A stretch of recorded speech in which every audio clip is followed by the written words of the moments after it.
તો વિસાવદર પેટા ચૂંટણીની જાહેરાત થઈ નથી અને તે પહેલા ગોપાલ ઇટાલિયાએ કોંગ્રેસ ઉપર આરોપ લગાવ્યો છે કે ગુજરાતમાં ભાજપ કોંગ્રેસ એક જ છે, તો અમે કોની સાથે ગઠબંધન કરીએ? કોંગ્રેસના જ કેટલાક નેતાઓ ભાજપ સાથે ભળેલા છે તેવો દાવો રાહુલ ગાંધી કરી રહ્યા છે, તો અમે ગુજરાતમાં કોની સાથે ગઠબંધન કરીએ તેવો સવાલ પણ કર્યો। તો આપના આરોપ પર પ્રદેશ કોંગ્રેસે પણ રોકડું પરખાવી દીધું। પ્રવક્તા મનીષ દોશીએ કહ્યું કે આપને કોંગ્રેસનો સહયોગ પણ જોઈએ છે અને ભાષાની મર્યાદા વગર આરોપો પણ મૂકવા છે તે યોગ્ય નથી। ઉમેદવાર જાહેર કરવાની વાત પણ દોશીએ સ્પષ્ટતા કરી છે કે પ્રદેશ કોંગ્રેસ યોગ્ય સમયે નિર્ણય લેશે। આ તરફ કોંગ્રેસે રોકડું પરખાવી દેતા ગોપાલ ઇટાલિયાએ પણ ફક્ત 15 કલાકમાં સૂર બદલી લીધા છે। ઇટાલિયાએ કહ્યું કે વાવ પેટા ચૂંટણીમાં જ ગઠબંધનનું નક્કી થઈ ગયું હતું। અમે વાવમાં ઉમેદવાર ઊભા નહોતા રાખ્યા, અમે અમારી ફરજ નિભાવી દીધી। હવે કોંગ્રેસ વિસાવદરમાં ઉમેદવાર ઊભા નહીં રાખે તેવી આશા સાથે ફરી જાહેરાત પણ કરી દીધી। જો કે સવાલ એ થાય છે કે હજુ ચૂંટણીની જાહેરાત થઈ નથી, ત્યાં ગઠબંધન અંગે કોંગ્રેસ આપમાં હાલથી જ બબાલ શરૂ થઈ ગઈ છે।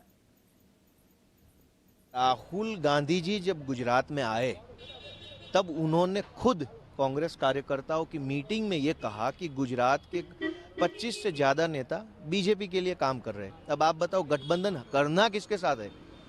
जब राहुल गांधी जी खुद ये मानते हैं कि उनके नेता बीजेपी के लिए काम कर रहे हैं, मान लो हमको गठबंधन करना है तो किससे करे? नेता कांग्रेस का है लेकिन काम तो बीजेपी का कर रहा है और उसको ऑथोराइज किया राहुल गांधी जी ने, तो गठबंधन करना किसके साथ है बताओ? अब ये भी तो बड़ी दिक्कत है।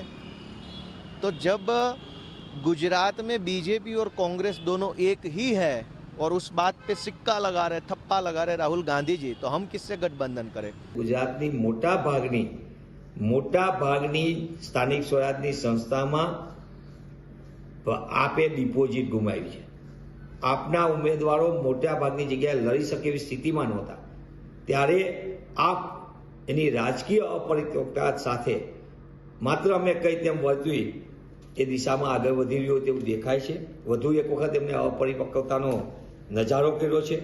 त्यारे आगामी दिवसोनी अंदर विधानसभानी विसावदर बेठक माटे पेटा चूंटणी जाहेर थशे त्यारे कोंग्रेस पक्ष यथायोग्य समये स्थानिक नेतृत्व साथे प्रदेशनुं नेतृत्व चर्चा विचारणा करशे अने ए अनुसंधाने जे जरूरी जणाशे ए निर्णय प्रदेश कक्षाएथी राष्ट्रीय नेतृत्वना मार्गदर्शनथी करवामां आवशे। आम आदमी पार्टी अने कोंग्रेस वच्चे नक्की थयेलुं बेठक थयेली फाइनल थयेलुं के वाव विधानसभानी चूंटणी कोंग्रेस लड़शे, त्यां आम आदमी पार्टीने उमेदवार राखे અને વિસાવદરની ચૂંટણી જ્યારે આવશે ત્યારે આમ આદમી પાર્ટી લડશે, કોંગ્રેસ ઉમેદવાર ઊભો નહીં રાખે। આવી વાત એ સમયે થયેલી અને અમારી વચ્ચે જે કાંઈ ડિસ્કશન ને ફાઇનલ થયેલું કોંગ્રેસ ને આમ આદમી પાર્ટી વચ્ચે એ પ્રમાણે અમે અમારી ફરજ નિભાવી છે। અમે વાવની ચૂંટણીમાં કોઈ ઉમેદવાર ઊભો રાખ્યો ન હતો, એટલે અમને આશા છે, વિશ્વાસ છે કે જે વાત અમારી પહેલા ફાઇનલ થઈ ચૂકી છે કોંગ્રેસ સાથે એ પ્રમાણે વિસાવદરમાં કોંગ્રેસ ઉમેદવાર ઊભો નહીં રાખે।